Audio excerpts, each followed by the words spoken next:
ನೀನೆಲ್ಲೋ ನಾನಲ್ಲೇ, ಈ ಜೀವ ನಿನ್ನಲ್ಲೇ. ನೀನೆಲ್ಲೋ ನಾನಲ್ಲೇ, ಈ ಜೀವ ನಿನ್ನಲ್ಲೇ. ನಿನ್ನ ಕಣ್ಣಾಗಿ, ನೀನಾಡು ನುಡಿಯಾಗಿ, ಗಿಡವಾಗಿ ಮರವಾಗಿ ನೆರಳಾಗಿ ಜೊತೆಯಾಗಿ ನಾನಿರುವೆ. ನೀನೆಲ್ಲೋ ನಾನಲ್ಲೇ, ಈ ಜೀವ ನಿನ್ನಲ್ಲೇ. ನಮಸ್ಕಾರ ಗೆಳೆಯರೇ. ಡಾಕ್ಟರ್ ರಾಜ್ ಅವರ ಈ ಗೀತೆ ಯಾಕೆ ನೆನಪಾಯಿತು ಅಂತಂದರೆ, ಇವತ್ತನೇ ಕಟ್ಟಿ ಮಾತು ಅಲ್ಲೇ ಇದೆ.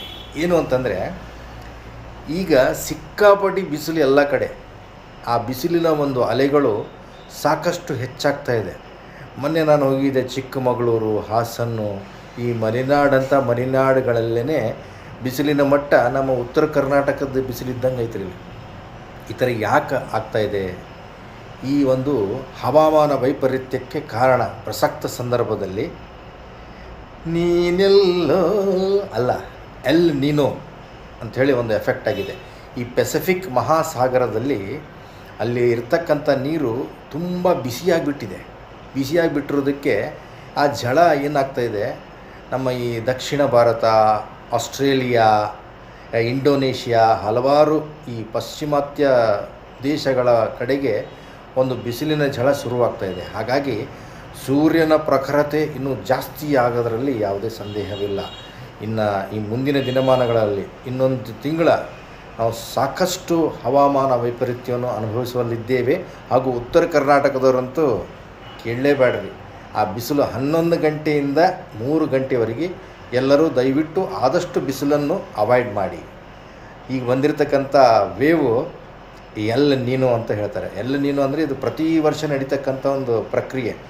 ಆ ಪೆಸಿಫಿಕ್ ಓಷನ್ನಲ್ಲಿ ಡಿಸೆಂಬರಿಂದ ಈ ಜನವರಿ ಆ ಒಂದು ಸಂದರ್ಭದಲ್ಲಿ ಈ ನೀರಿನ ಒಂದು ತಾಪಮಾನ ಜಾಸ್ತಿ ಆಗ್ತದೆ. ಇದಕ್ಕೆ ಅದು ಅಲ್ಲಿ ಜನ ಏನಂತ ಕರಿತಾ ಇದ್ದಾರೆ ಅಂದರೆ, ಇದಕ್ಕೆ ಕ್ರೈಸ್ಟ್ ಚೈಲ್ಡ್ ಅಂತ ಕರೀತಾರೆ. ಕ್ರೈಸ್ಟ್ ಚೈಲ್ಡ್ ಯಾಕೆ ಕರೀತಾರೆ ಅಂದರೆ, ಕ್ರಿಸ್ಮಸ್ ಅವಾಗ ಹತ್ತಿರ ಇರ್ತದೆ, ಹಾಗಾಗಿ ಕ್ರೈಸ್ಟ್ ಚೈಲ್ಡ್ ಅಂತ ಕರೀತಾರೆ. ಬಟ್ ಈ ಸರಿ ಏನಾಗಿದೆ, ಲೇಟಾಗಿ ಬಂದಿದೆ. ಅದು ಲೇಟಾಗಿರೋದಕ್ಕೆ ನಮ್ಮ ಭಾರತ ದೇಶದಲ್ಲಿ ಏನಾಗುತ್ತೆ ಅಂದರೆ, ಈ ಸಲ ಮಾನ್ಸೂನ್ ಕೂಡ ತುಂಬ ಲೇಟಾಗುತ್ತೆ.